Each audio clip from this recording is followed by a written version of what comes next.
So South Carolina has the potential to have a potential hurricane this week. Today's video, I'm going to show you guys what I do, my family does to get prepared for a possible hurricane to hit us. Hey guys, Titan Preparedness, welcome back to the channel. I said that we have the potential to have a potential hurricane. What do I mean by that? As of right now, Saturday the 24th, it is not a hurricane. However, both the European and the US models show that this little tropical depression looking thing is going to not only become a hurricane, but hit as a Category 3. So, it is a potential hurricane. And South Carolina has the potential to get hit with it. The European models show that this storm, possible hurricane, is going to come up right beside Florida in the Gulf of Mexico and hit Florida, go through Atlanta, basically split Georgia in half, and hit South Carolina. What are we doing at my house to get ready for a potential hurricane? Number one, this bad boy right here is my generator. Again, 3200 running watts, 4000 peak watts. It runs everything that I need it to run in my house, which is my fridge and my 2 freezers. This bad boy got filled up a couple weeks ago, so I know there's good gas in it. It's also been ran since then. So I know it works, I know it puts out an electrical charge, and I know it has gas in it. Number 2 is gas. This week I am working night shift. I actually have to go to work tonight after I finish this video. So I'm going to take my gas jugs with me and make sure they're filled up. Because if we do have the hurricane hit South Carolina, chances are, with all the trees and all the limbs we have around here, we're going to lose power. So that's basically guaranteed. I am not a perfect prepper. And you'll see right here is why I'm not a perfect prepper. Maybe you can see, I can see it. This gas can is only half full. So what was supposed to be 5 gallons is only 2.5 gallons. This gas can right here is completely empty. So what was supposed to be 10 gallons is only 2.5 gallons. I did at one point in time have 4 of these. The other one is actually filled up, so I do have another 5. But then the other one, the 4th one, actually got destroyed. So, out of the potential 20 gallons that I normally keep at my house, I have less than 7. So, before this storm hits, probably tonight, tomorrow, I'm going to make sure that these gas cans are filled up. Now, as I said, the UTV is filled. It's got 2-3 gallons, whatever it is in it. It is 4-wheel drive. It does have a winch on it, so it is my rescue vehicle, safety vehicle, whatever you want to call it. It can ford through water a lot better than my little car can, so that's a good thing. Up next is this box of cables and wires, all the good stuff, right? We've got a couple extension cords. We've got this bad boy. We've got 2 extension cords over here, and I need to go pick up the other 2 that are in the yard. Now, we've ran into situations before where we've pulled the generator out, and lo and behold, we have no clue where the drop cords are. So now they are in this bucket, and now they get put in the building. That way I know exactly where they are. They're close by to the generator. They're exactly where I need them when I need them. So if the European models are correct and this thing plans on hitting us Wednesday, maybe Thursday, I'm going to put my generator right here in this little open spot between my house and one of my buildings. This is the perfect spot for our generator because we can run drop cords through that window. We can cover it up with a tarp. It's out here. It's not out in the open. It's not in the front yard. It's here.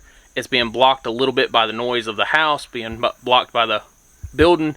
And so if somebody came to look for it, it'd be a little bit harder for them to find. Alright, so these are our critters. That building you see right there, if this hurricane does hit and it comes in towards us and it's as bad of a threat as they say it's going to be, these birdies are going in that building where they will be locked up for the day. That building, we don't use it. There is some stuff in there that we'd have to get out. Not mine. I don't care about it. It's not important.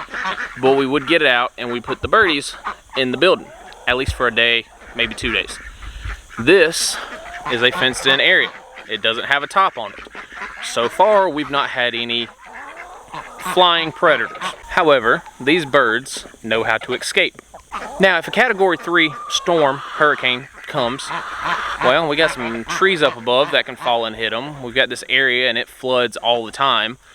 They don't want to be here. So instead of losing my birdies, I'm going to put them in the building. So that is basically it for the outside stuff. Birds, generator, drop cords, UTV. That's basically it for my outside stuff, other than I've got a couple trees that I need to kind of trim up, get them off the house. I would be picking up any yard furniture, putting it in a building. Porch furniture, yard furniture. You don't want the neighbors to get your brand new trampoline. So make sure that you pick up all your furniture, put it somewhere safe. So again, that's everything for outside. Inside, we're good on food. We are plenty good on food. Hell, we can probably feed the whole community for like weeks, which is the whole purpose of being a prepper. Water is something we are low on. Recently, I had the 7-gallon gray container from Walmart. It sprung a leak. I didn't know it until I went to move it one day and it's completely empty. I do have one 8-gallon water container, and I've got a couple of 2-liter and 1-gallon jugs set back. But I do probably need to pick up another of those blue containers, because right now, as far as a blue container goes, we have 8 gallons for 6 people. I would prefer that to be 16, maybe 24 gallons for 6 people.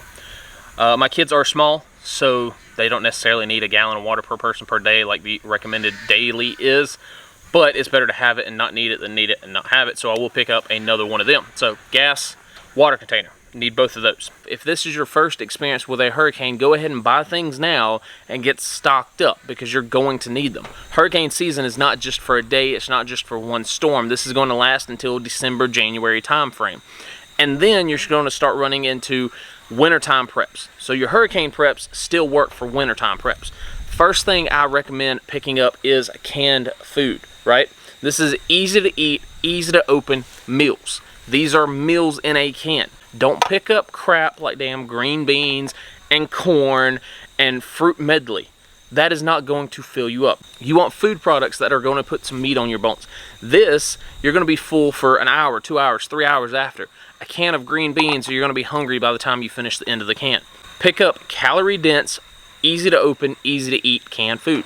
You can eat both of these cans cold. That's not a problem. You're not going to die. However, if you do want them warmed up, you can easily pick up a camping stove from Walmart, from Bass Pro, from REI, from wherever, and have a little single burner that you can put this on and warm it up. The second thing to pick up is water. Now, if you are a single individual, have 3 days worth of water, that's very simple. Walk down to Walmart, pick up a case of water, walk home with it. That is it. I mean, after you pay for it, that is it. Normal cases of water have 3 to 3.5 gallons of bottled water in that case. You're a single person, you need water for 3 days, 1 gallon per person per day. That is 3 gallons. You're good. The third thing is lights and power. We talk about it all the time on this channel. It's often overlooked. Most people, their first form of lighting is candles, and candles will get you by 90% of the time. However, if there is any type of gas leak, if there is any type of sewage leak, if there's anything coming up out of the ground that's not supposed to come up out of the ground, you don't want to light a candle, okay? I have propane in my house.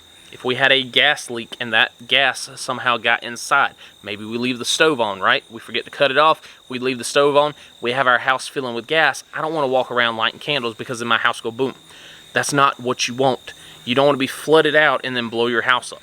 Candles are fine, but you also need to make sure you're listening to alerts on your phone, alerts on the radio. If you can pick up a small little hand crank, solar powered radio, whatever it is, even a battery operated radio will last you for a couple of days.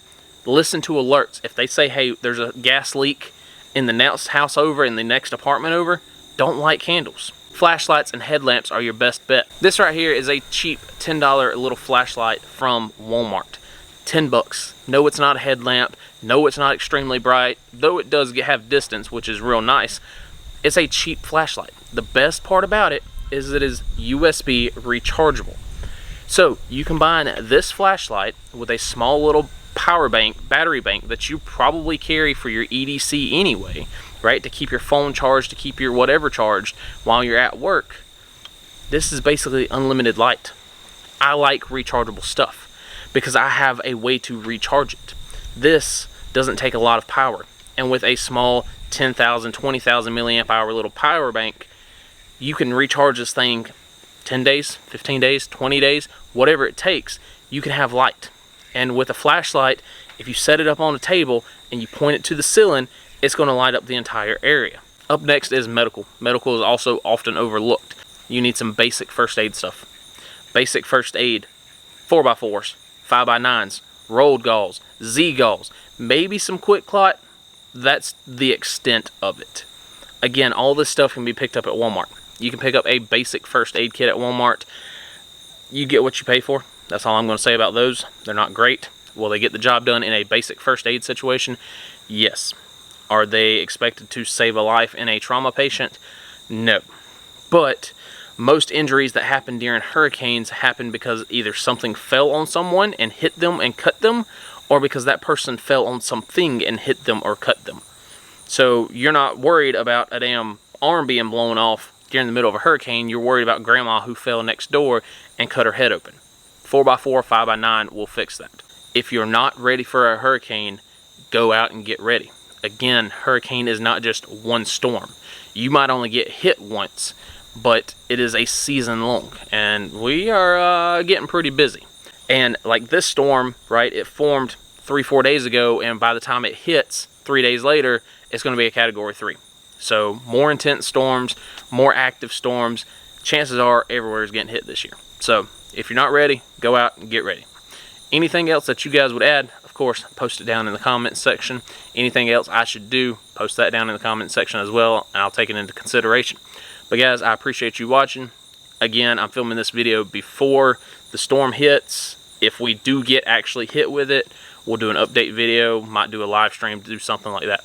But anyway, hope you guys stay safe out there and get prepared. That's all I got. You two out.